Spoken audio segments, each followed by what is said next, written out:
Thinking Aloud. Conversations on the leading edge of knowledge and discovery with psychologist Jeffrey Mishlove.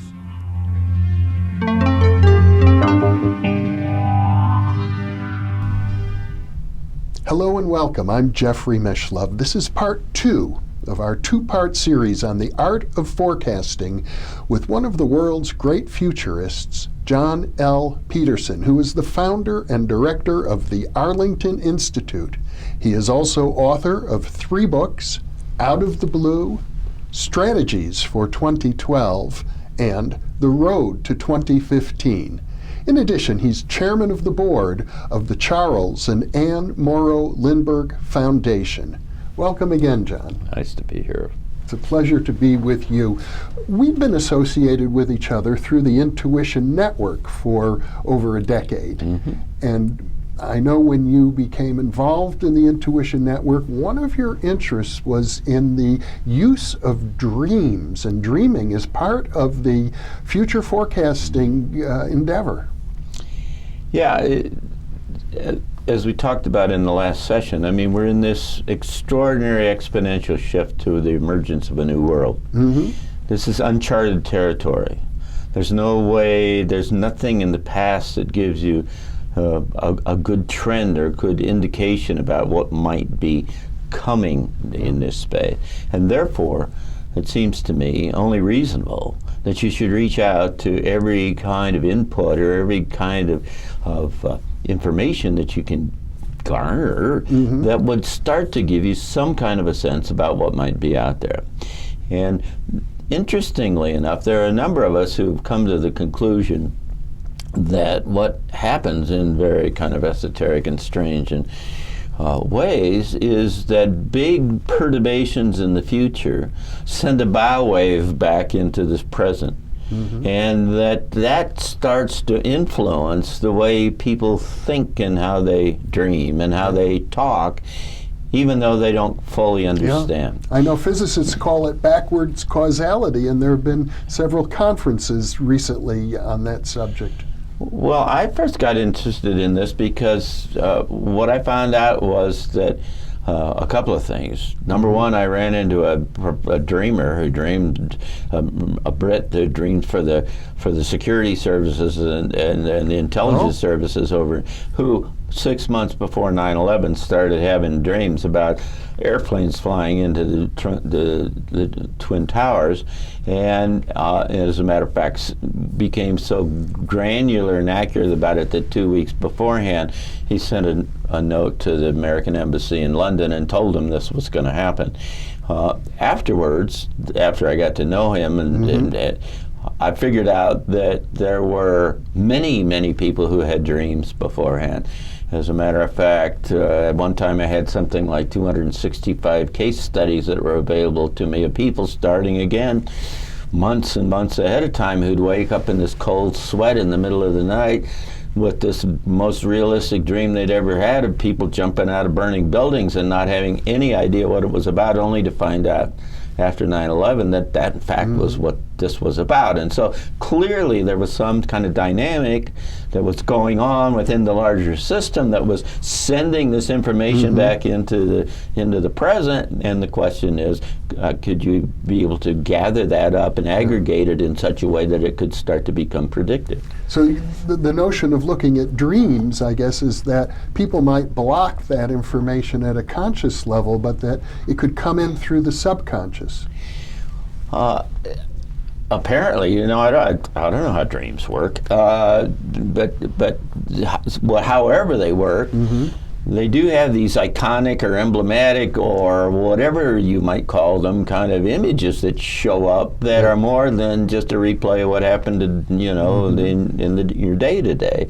And in this particular case, they were so significant that there's just no question about the relative significance of them. And so people would know that they were very, very important, but they wouldn't know why they're important. And what we were trying to find, and I spent a good bit of money and built the underlying kind of infrastructure and the architecture to do this, is how can you collect these from all over the world, and then use certain kind of filtering mechanisms to drop out this stuff that didn't correlate, and start to see the clustering of the dreams, and then you start to see geographically and temporally when they showed up and so on. And if you started to array them correctly, you could start to say a whole bunch of people down at this place are all dreaming of these kinds of things and so on. And potentially, particularly if you start to decrypt the symbology of that are in dreams, and that's really quite possible to do, by the way, then what you might have is a predictive kind of tool to be able to start to see at least big events that were incoming. So it sounds like your idea is to have a database of thousands of dreamers. Yes, ideally, sure. And you'd want them all over the place, and you certainly wouldn't you constrain what they sent in, because it could be just a big epiphany or some amazing thing that somebody saw, but you want them all, but then if you do the filtering correctly, you can start to see how they aggregate.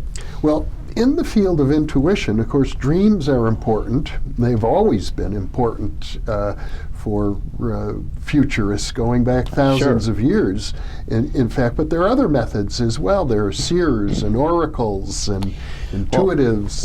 Well, there is all of that, and again, if you're moving into a space for which there is no precedent, then what you really want is as much input as you can get. And so I'm interested in those kinds of folks as well. And I also think artists have the ability, they have the sensitivity to be able to see these, feel these early, and translate them then into intelligible or somewhat. And the same thing is the case, interestingly, I think, with some folks who society thinks have got mental problems.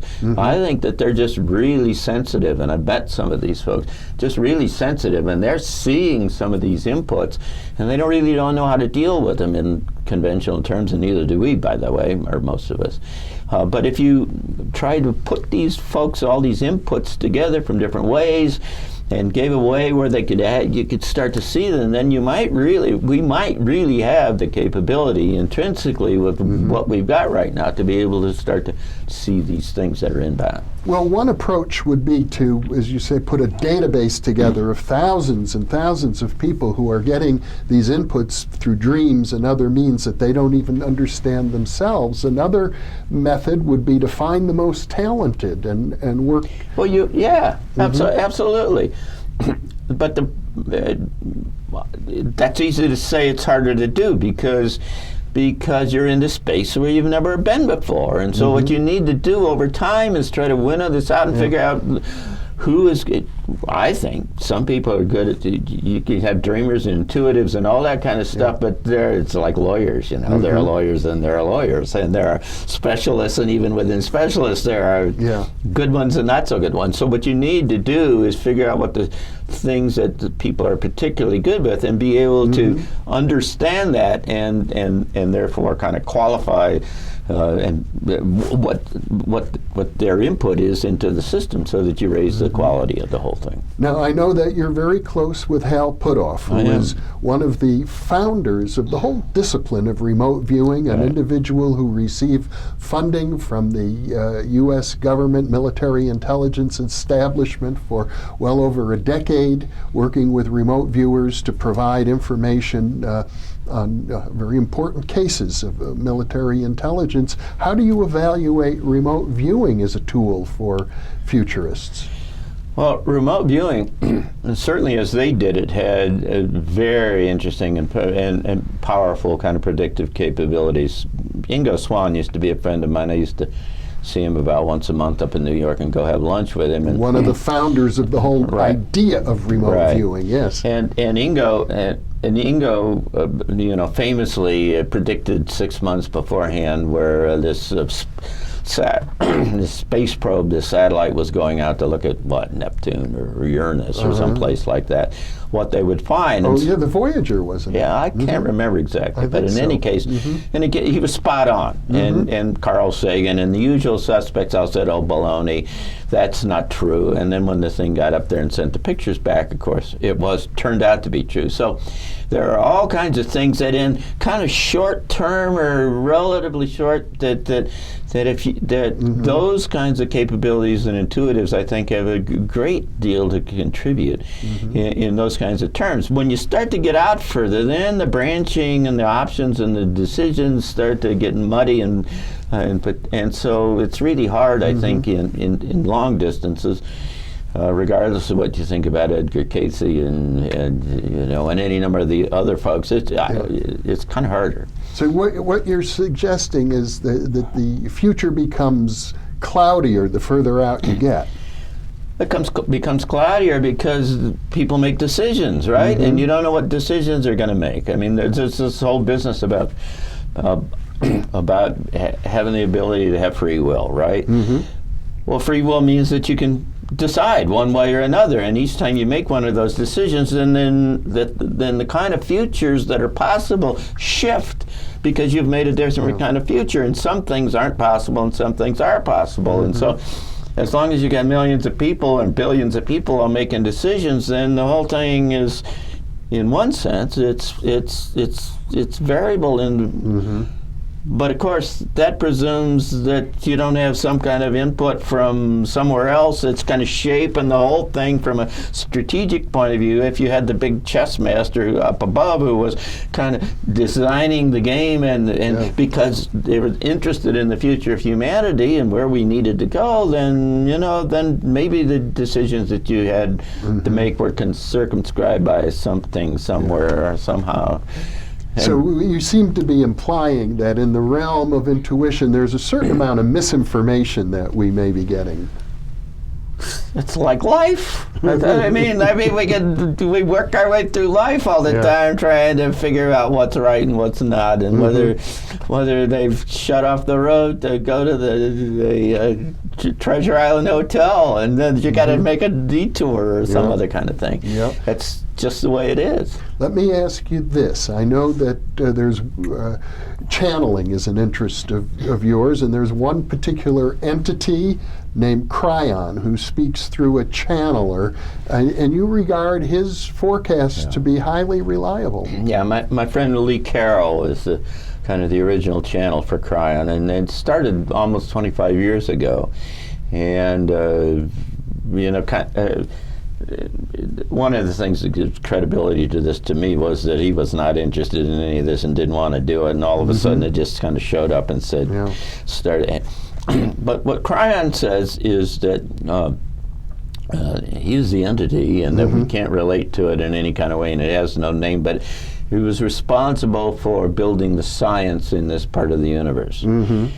And then has begun systematically throughout the last 25 years to talk about how different aspects of science, how does genetics work, how does astronomy, how does physics, and other kinds of things. And over again, Cryon and the channelings would say, this is the way it works, it plugs in this way and works this way. And 2 years later, in either Science or Nature or Scientific American, you'd get an article and it says it plugs this way and works this way and it goes this way. And so there's enough of that to give a lot of credibility, to me at least, that this information is useful and accure. Well, there are thousands of channelers these days, so this is one who seems, in your mind, to stand out, I guess, head and shoulders above the others. There are lawyers and there are lawyers, and what you got to do is kind of work your way through this like you do with any other sets of relationships, and you try to find those that have the clearer channel in the particular area that is important to you. Cryon in particular says, all I do is give good, positive information. I am only going to give positive information. Well, it may well be that in understanding the larger kind of environment, that there are some aspects that might not be considered positive and would not maybe come through that channel, and so you might want to look at some other kind of things. But let me tell you, you don't know what's out there. And so from my point of view, you look for triangulation. You wait for something to come in and you lay it in the back of your brain, and then something else may come in and then it cuts across and you say, yeah, maybe there's something there. And then 6 months later something else comes there and you start to get a clustering of these different kind of inputs, and that, for me at least, starts to indicate that there's something that you need to start to think about. Well, when we talk about remote viewing, dreams, and channeling, all different manifestations of what you could call intuition at large, you exemplify intuition yourself in terms of pulling all of these desperate sources together and making sense of them. I guess so. I mean, that may be your particular art. Well, I certainly think about this in ways that are not common, and you know, it's not my fault. I just show up and it all just happens, and so. But I find these big ideas and where this is all going to be very compelling. Well, we're in the middle of what I would think of as a human potential revolution. Oh, absolutely. A revolution of consciousness. Absolutely. And when I think of psychics and mystics and prophets and seers and remote viewers and accurate dreamers, they all seem to me to be speaking about a potential that will inevitably become commonplace, particularly in the younger generation. Absolutely. This is it's impossible. If you look historically, it's impossible from the preceding era to make any kind of sense out of the succeeding era. I mean, 2 years before Gutenberg invented movable type, it would have been impossible for you to look out and say that in 100 years the Catholic Church, which runs everything in the white world, is going to be driven out of Northern Europe and lose all of their power and everything just because some guy invented movable type. You cannot in the preceding space see that, and so.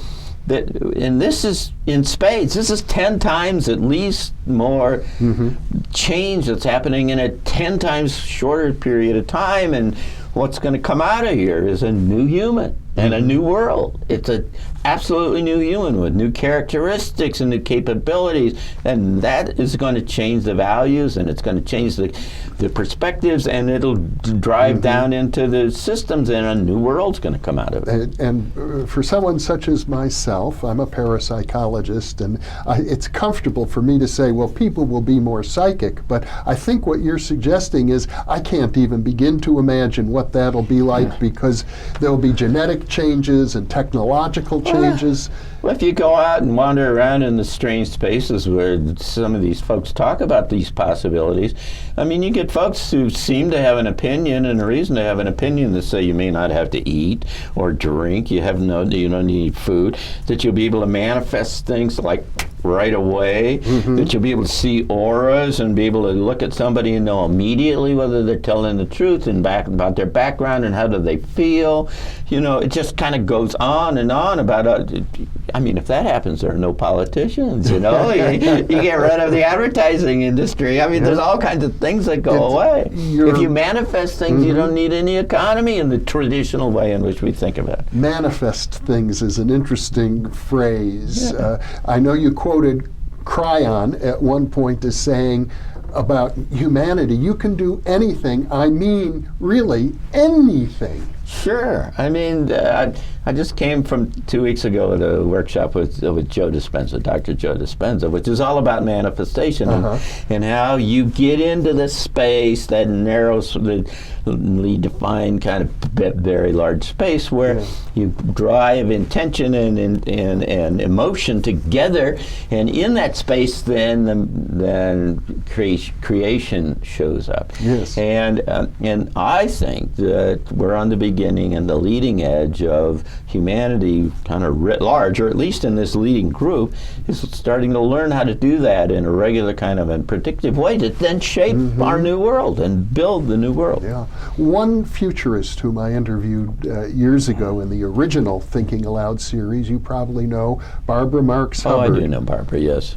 and she wrote a book on conscious evolution. She felt that we are going to start consciously directing our own evolution as a species. Absolutely, yeah. I would argue that for the first time, the major organism in one of these punctuations in the equilibrium has the capability to understand what is going on. In the past, you were always kind of riding the wave and didn't know where it was going. We have the ability to look across the horizon and see what's doing, and I would argue the responsibility to then kind of shape it because of what we're able to do. And so it's a unique, wonderful kind of exciting kind of opportunity and responsibility that we have. To choose our own future in every sense of the word, even what kind of bodies we're likely to have. Yeah, to use my profession, engineer this kind of